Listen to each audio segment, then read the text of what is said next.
ထိုးစစ်ရှိလို့တိုက်ပွဲဖြစ်တာပါတကယ်လို့ထိုးစစ်မရှိရင်တော့တိုက်ပွဲရှိစရာအကြောင်းမရှိတော့ကျွန်တော်တို့ပဲမြင်တယ်ဒါတော့သူတို့ဘက်ကအစိုးရထဲမှာလည်းနည်းနည်းကွဲနေတယ်လို့မြင်လာတဘောစစ်တပ်ကတော့အချို့ဒီပိုင်းကတော့ဘာလို့လဲဆိုတော့အချို့ဒီပိုင်းနဲ့ညီညီဆင်းနေတယ်စစ်တပ်ကထိုးစစ်ဆင်နေတယ်ဆိုတော့အဲ့နှစ်ခုကသူတို့နှစ်ခုကအချိတ်ဆက်မမိဖြစ်နေတယ်အစိုးရတစ်ဖွဲ့လည်းဖြစ်နေတယ်အဲ့လိုပဲကျွန်တော်တုံ့တက်လို့ရတယ်ဒီဘက်မှာအစိုးရတွေပြောတာနဲ့ဒီဘက်မှာစစ်တပ်တွေကလက်တွေ့ဖြစ်နေတာလည်းနည်းတော့ကွဲလွဲမှုတော့ရှိတော့ဒါတော့ဒီလိုမျိုးဒီနှစ်ဖက်ကတကယ်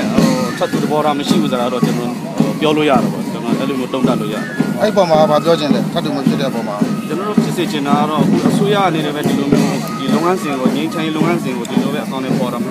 စစ်တပ်တွေပါဝင်ဖို့တော့ကျွန်တော်အဲ့လိုတောင်းဆိုခဲ့အငယ်တို့လိုချင်တဲ့ဒီဖက်ဒရယ်ပြည်တော်စုစစ်ရပါမလားဒါတော့အငယ်တို့ကတော့တောင်းမှာပဲဗျအဲ့ဒါမရဘူးဆိုရင်ကျွန်တော်နိုင်ငံဘယ်တော့မှမငြိမ်းချမ်းဘူးလို့ကျွန်တော်ယုံကြည်တယ်ဟုတ်ကဲ့အခုသူတို့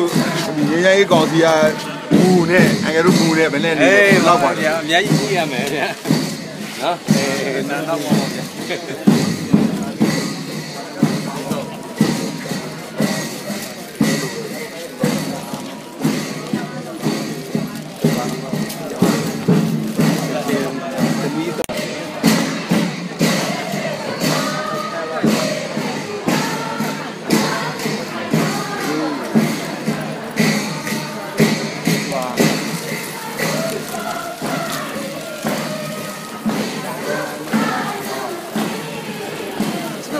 ဟုတ်ပါတယ်ရှင်။ဟုတ်ပါပဲလား။တပည့်တွေအင်ယူသွားဖြစ်တယ်။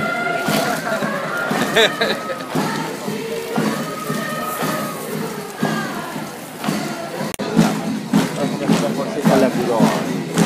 ဒီချန်နယ်နဲ့လည်းတိုင်းပြည်ပြောင်းပေါ်လာတယ်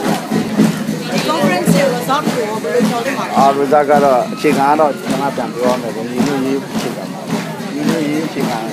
ကောင်းတစ်ခုရအောင်ဒီလိုပြန်တော့ခိုင်ခိုင်မာမာတစ်ခုရအောင်စောစောတော့ညီညွတ်ရေးအခြေခံနည်းနည်းလေး